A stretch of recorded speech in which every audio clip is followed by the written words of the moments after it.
The Concacaf Champions Cup semifinals are just around the corner. We saw 14,000 for the Rise yesterday, and I'm assuming we'll see another big crowd for Lionel Messi and his band of traveling brothers as they arrive for the first leg, which you can find right here on One Soccer. We think about how the supporters in Vancouver have been asked to watch a lot of football recently with national team, NSL now with the Whitecaps in MLS and Champions Cup. We haven't seen the biggest of numbers or really the biggest of interest until this point. Do you think this semifinal and Inter Miami changes that and grabs more of the attention of that city? It absolutely will. The question is how much of it is about the Whitecaps and how much is it about Lionel Messi? That's what sticks out to me. This Vancouver Whitecaps team, we've documented this. They're excellent. They're off to an incredible start to the season, and I kind of feel like they're just scratching the surface. The one thing over the course of this Concacaf Champions run, and I put it out there early on in this competition, that the Whitecaps didn't put a foot in wrong. The only thing that was a little bit disappointing was the attendance, like hovering around 12,000 for like some big clubs coming to town with fan bases that include a lot of Mexican supporters that are going to see the club that they support from their home country. I just don't think the attendance has been great up until this point.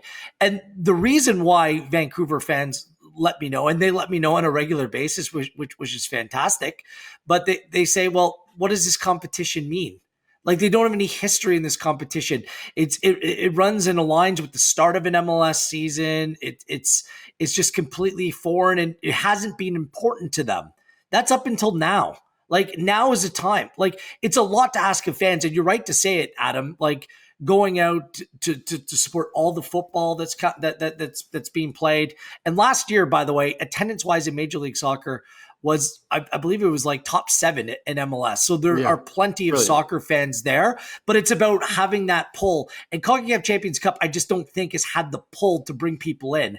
Now that they get a taste of Messi and Suarez, this provides a true reference point. Look, it's a lot about Messi, okay? Like, he started playing in the Concacaf Champions Cup upon his arrival in North America. Messi-mania took off there and hasn't stopped, and he's still the biggest star in the game of football today. So I totally get why there'll be the casual fans who show up just to see Lionel Messi. It happens. We should applaud it. It's just part of the deal. But at the same time, I hope there's a knock-on effect where it continues to build momentum and focus and puts it on this Whitecaps team, and something that can continue to build out the fan base, not just in terms of the Whitecaps, but this tournament specifically. It's an important one, and I've been trying to sell it. Like, continental championships are incredibly important across football. It's that in South America, it's that in Europe, it's that in Asia. This is like the crown jewel. It means something. I know it's awkward because it coincides with the start of an MLS season, but if Vancouver fans can kind of catch the spirit, ride this wave of momentum, hopefully Vancouver goes on to advance to the final, there might be a knock-on effect that's even bigger than just Messi showing up. Messi will be the catalyst, but let's hope that this puts Vancouver in a position where they really care about this tournament going forward. And that's my hope, and my fingers are crossed about that. Jordan Wilson. It's a semifinal. Like, this is the time. Like, I can understand. We already brought up all the points about the fact that maybe a lot of Vancouver fans will be late to the party, but it's a semifinals. You get the added bonus of playing with the best player that ever walked the face of this earth. Whatever, you can argue about it, send DMs, cool, but he's up there. For me, he's the best. But regardless, this is the opportunity. Can we make, or can BC Place be a fortress where these Vancouver Whitecaps come out and they feel an environment that can kind of make Inter Miami uncomfortable? It might not make Lionel Messi uncomfortable. He doesn't care. He's a magician. But other players as well, can they make that first leg, that home leg, difficult for Inter Miami? It has to be. You look at this situation, winning something as a group, like Wheels already said it, but it just lives for eternity. And to get that early in a season would just give so much confidence to this group, who for me is still quality, but is depleted. That is just a fact, because players that you thought that would have had close to a dozen games or 7-8 games right now haven't because of injury. But that group is pure. Get behind them. Also, you have the added bonus of you just don't know what tomorrow holds. And I think for fans as well, hold on to that. Like, is it in a year or 2 years? Are they moving? These are questions that no one really knows. I mean, the higher ups might have an inclination, but us common folk, we don't know. So get behind your team. A semifinal at a continental tournament. Like, there's no place I'd rather be if I live in that city. If I was like Adam Jenkins and I lived in Calgary, maybe I'd even find a little river or whatever. You know geography better than me, but to swim across over the mountains, to get to BC, over the mountains. Grow the mountains. Look at him. Look at his face. How would I, outside of a plane, how do I get from Calgary straight to BC place? Jordan, you know how I roll into parties? Fashionably late. It's better to show up late to a party than not show up at all, okay? Trust me, so there you go. It has to be now. Now has to be the time. For sure, man. And let's consider how dominant the Whitecaps look to be. They're going to be in this tournament for a while, so I'm with you guys. It's time to embrace it in what better time than the Whitecaps are outstanding to watch. Like, they're a really good team and not boring at all. Like, they're really, really good to watch. Not time to twist the knife, but there's also no more Vancouver Canucks excuses either. So, Whitecap supporters, grab your pennies, get there. If you can't get there, watch it on One Soccer because we'll have it for you. We won't have this weekend's match for you. That, of course, will be on Apple TV, but it is Major League Soccer, and this is where we go next because we have seen Jordan Wilson, Jesper Sorensen, be very pragmatic and, quite frankly, very honest with this tournament, saying, we are about Major League Soccer. MLS Cup Supporter Shield are our big dream list this year, and everything else is a bonus. But now they're in a semifinal. They're one of the 4 teams remaining. They have 3 games left to win a continental trophy.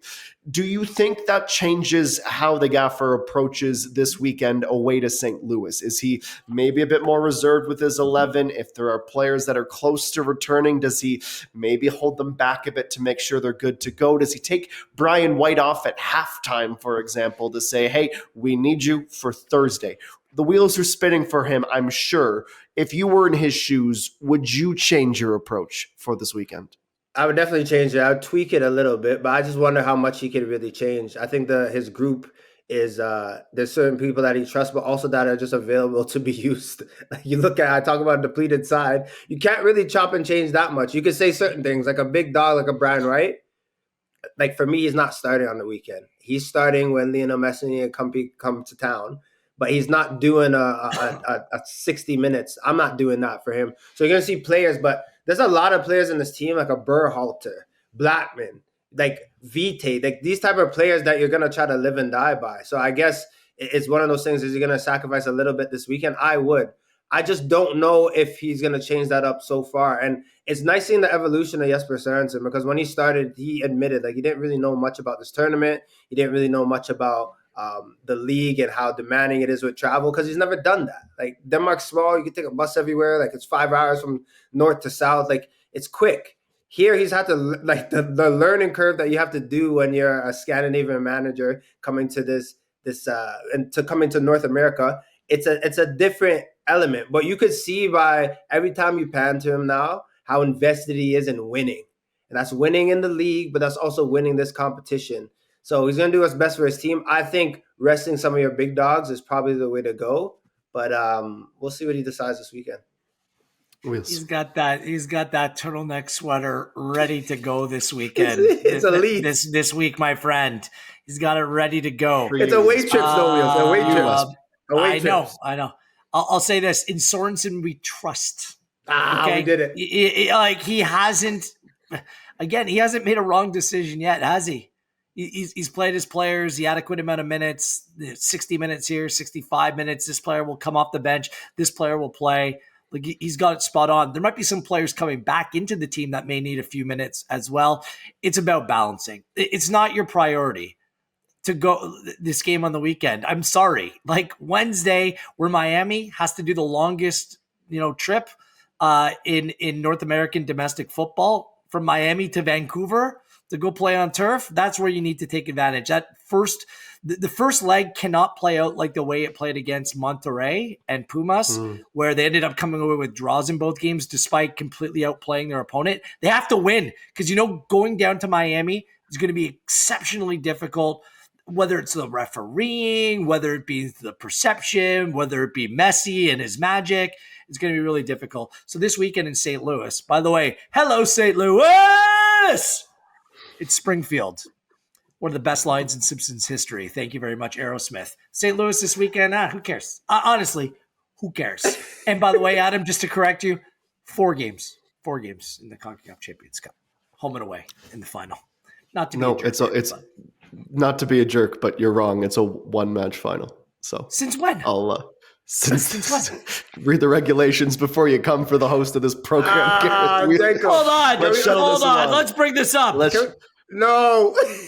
I'll tell you what. I'm going to move on to the next question, and if I'm wrong, which I'm not, you can come for me in a few minutes. But let's each round of the competition consists of a 2-leg home and away series with the winners determined by aggregate goals over both legs. Keep going.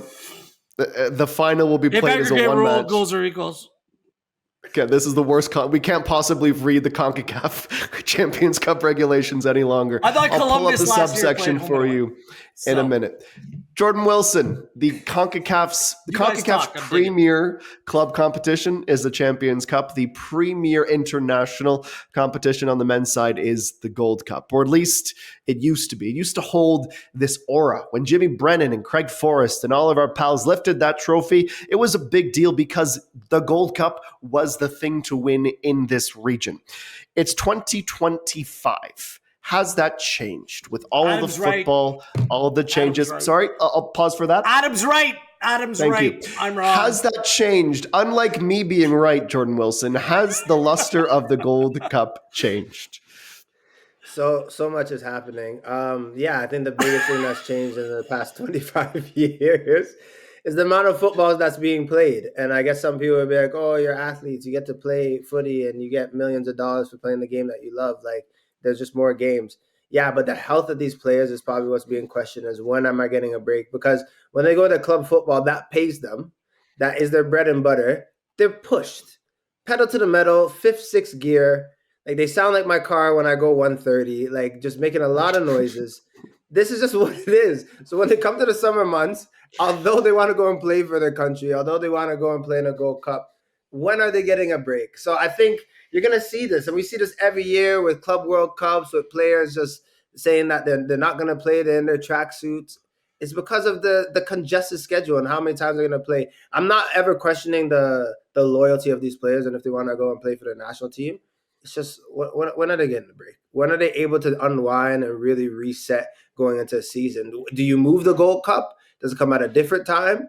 Like, I don't know the solution. I just know that there are far too many games and we're putting the pedal to the metal too much on these athletes. Wills. Based upon I should talk like this. I don't deserve to be on camera. That's true. I don't deserve. We want to see that off the screen. Let's see that face, buddy. That moment. Fade to black. That's it.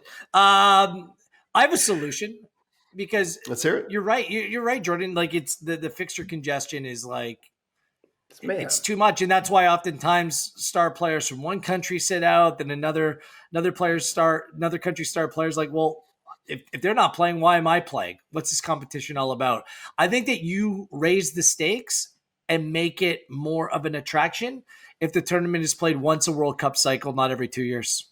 That's a solution for me. It's just when that's every 2 years, you have Nations League every 2 years. Then you have the World Cup and you have qualified.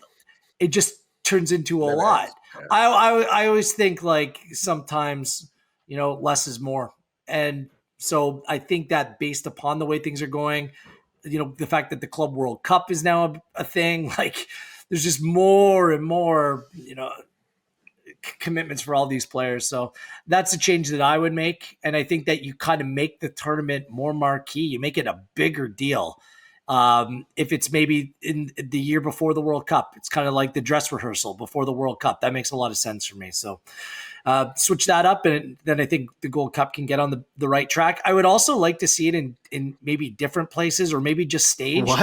What? No, different places than it is now. But like one game in Vancouver, like there was one game in Toronto last time. Like, why not just why not have like two cities that are near in proximity co-host the entire tournament, mitigate travel, make those hubs make those stadiums where people can go out and experience a lot of the games in this tournament as well. When you're trying to spread yourself too far across the board, I just don't think that it serves in the best interest for fans, building momentum for this tournament.